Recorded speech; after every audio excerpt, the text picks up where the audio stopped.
Assalamualaikum warahmatullahi wabarakatuh. Hai halo, hai semuanya. Perkenalkan, nama aku Atika Salsabila Zahra dari kelas 10-4 dan absen 4. Aku bisa dipanggil Atika atau yang lainnya, terserah.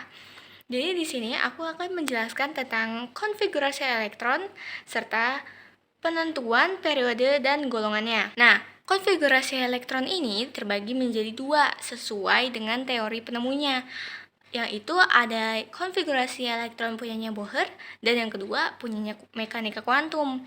Nah, dari kedua ini ada bedanya lagi nih. Bedanya itu kalau yang Bohr itu dia cuma menentukan adanya kulit di dalam atom. Nah, kalau mekanika kuantum dia itu menentukan adanya subkulit serta orbital. Untuk lanjutannya disimak terus. Nah nih guys, yang pertama itu ada konfigurasi elektron Bohr. Di konfigurasi elektron Bohr itu meneliti atau membahas tentang adanya kulit di dalam atom. Nih, ini bentukan atom dari punyanya Bohr. Nah, atom punyanya Bohr itu membahas kulit kan. Berarti di konfigurasi elektronnya itu kita membahas elektron yang ada di setiap kulit. Jadi kayak nih, ini kan ada 1, 2, 3, 4, ada 4 kulit kan. Sebenarnya Bohr itu punya 7 kulit lapisan dari atom. Tapi ini kayak 4-nya ini aja, ini udah cukup. Selanjutnya itu bisa dihitung lagi dengan rumus ini nih guys. Ini rumus ini ya, 2x n pangkat 2. Nah, kita hitung nih. Di kulit pertama ini K, ya n-nya itu 1. Nih, 2 dikali 1 pangkat 2 hasilnya 2 elektron. Habis itu yang ketiga ada L, n-nya itu 2. 2 dikali 2 pangkat 2 ada. Terus selanjutnya ini kulit ketiga udah ada ini pangkat 3, berarti 18, baru ini 18. Nah, selanjutnya kulit keempat nih, kulit paling terluar itu ada 32 elektron. Nah, dari semua elektron ini kita bisa pakai buat ngitung unsur. Nah, ini ada unsur Mg dengan atom 12. Ya, tulis dulu nih K, L, M. K-nya itu berarti 2, L-nya itu 8, ini udah 10, berarti M-nya itu 2. Nih, udah ya, kita dapat nih elektron valensi atau elektron terakhir dari unsur Mg. Ada konfigurasi elektron kuantum. Di konfigurasi elektron kuantum ini kita ngebahas tentang adanya subkulit dan orbital. Semakin punyanya kuantum. Nah, di konfigurasi elektron kuantum ini juga ada 4 bilangan. Yaitu ada pertama bilangan kuantum utama atau N. Ini terdiri dari 1 sampai 7. Ini sama aja kayak kulit. Kayak punyanya Bohr. Cuma ini tuh dengan aturan Aufbau. Yang 1s, 2s gitu-gitu. Terus selanjutnya ada bilangan kuantum azimut. Nah, azimut ini tuh kayak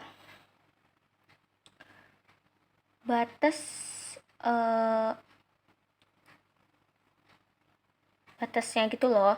Jadi ada S, P, D, F. S itu tuh azimutnya 0, kalau P itu azimutnya 1, kalau D itu azimutnya 2, F itu azimutnya 3. Nah, selanjutnya ada bilangan kuantum magnetik atau M. Nah, bilangan kuantum magnetik itu adalah ini orbital nih. Kotak-kotak ini tuh adalah orbital. Jadi salah satu materi utamanya itu orbital. Nah, di orbital ini tuh kita isinya elektron.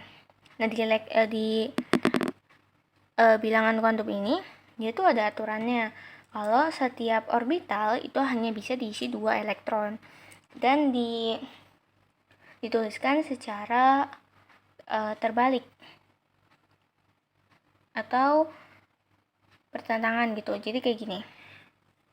Nah, misalnya ada S kan, kotaknya S itu cuma bisa diisi 2. Nah, nih diisinya kayak gini guys, gini. Terus selanjutnya ada P. Nah, cara isinya juga ini kan kalau satu kotak kan kita bisa langsung semuanya kan, atas bawah.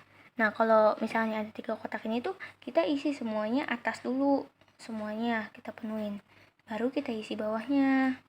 Nah gitu, terus kita lanjutin ke kotak-kotak yang lain. Nah, di sini setiap apa ya ini, subkulit ya. Oh, ini subkulit. Setiap subkulit itu orbitalnya atau magnetiknya itu beda-beda guys. Jadi kalau S itu dia cuma punya 1 kotak, kalau P itu cuma punya 3 kotak, kalau D itu punya 5 kotak, dan kalau F ini dia punya 7. Ini kita isi semua dulu ya.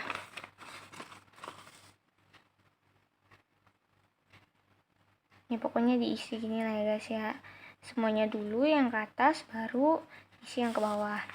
Nah, selanjutnya ada bilangan quantum spin.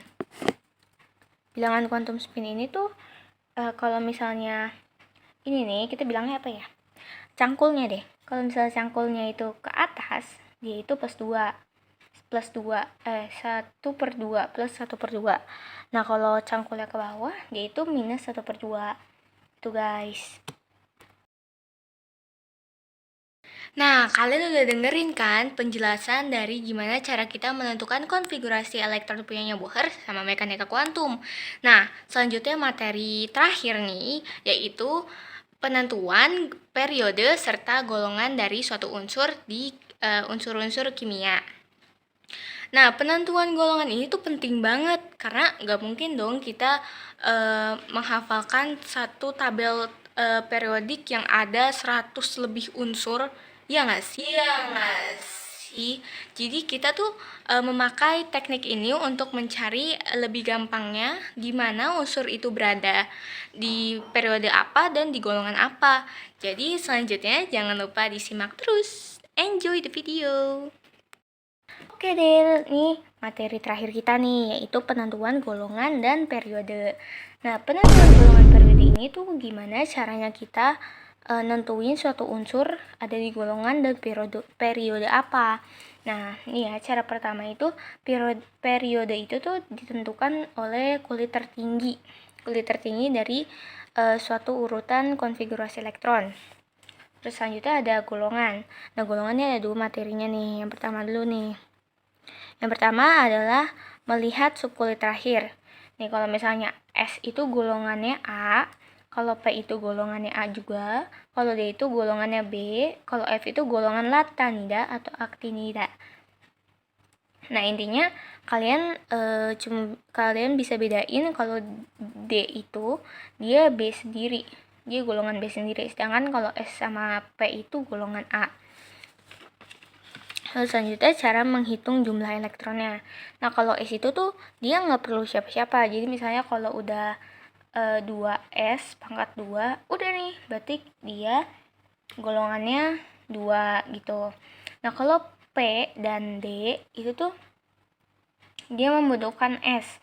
Jadi misalnya 3D pangkat 10 misalnya sama 2S. Nah, D ini tuh butuh S, jadi ditambah, jadi 10 tambah 2 itu hasilnya berarti 12. Berarti dia tuh ke golongan 12. Nah, ini banyak nih pertanyaannya nih. Misalnya kalau golongannya itu 12 atau lebih dari 8, itu gimana? Nah, ini ada nih pembagian pentingnya. Kalau misalnya hasil dari pertambahan golongan itu 9 atau 10, dia masuknya ke 8B. Nah, kalau 11 itu 1B, kalau 12 itu 2B. Nah, ini kan 12, berarti dia masuknya ke 2B. Tuh guys. Nah, selanjutnya ada contoh soal. Di contoh soal ini kita akan mencoba mencari penentuan golongan dan periode suatu unsur. Nah, ini ada unsur Ca dan Mn. Masing-masing atomnya beda. Jadi kita hitung dulu nih. Kita urutin dari 1S, 2S, 2P. Nah, ini udah nih, kita jumlahin dulu 2 tambah 2 tambah 2 lagi tambah 6, 10, terus ini juga 10. Berarti pas tuh 20. Kita lanjut, kita cari periodenya dulu. Periode itu kalau kalian ingat itu adalah kulit tertinggi dari suatu konfigurasi elektron. Nah, kulit tertinggi di situ ada 4. Ada 4. Terus golongannya, nih kulit terakhirnya itu S, golongan 2. Ya udah kita langsung ambil golongan 2 dan S itu golongan A. Berarti 2A. Nah, kita dapat nih. Selanjutnya nih, ini udah 25 ya. Kita lihat nih periodenya. Paling tinggi itu ada periode 4. Terus abis itu kita cari golongannya.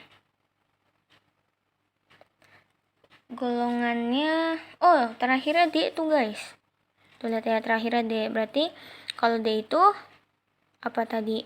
Berarti kita perlu S. Berarti kita tambahin D sama S terdekat. Nah, S terdekatnya ada nih. Berarti 5 tambah 2 dengan 7. Berarti ini kan golongan terakhirnya D. Berarti B. Selesai deh.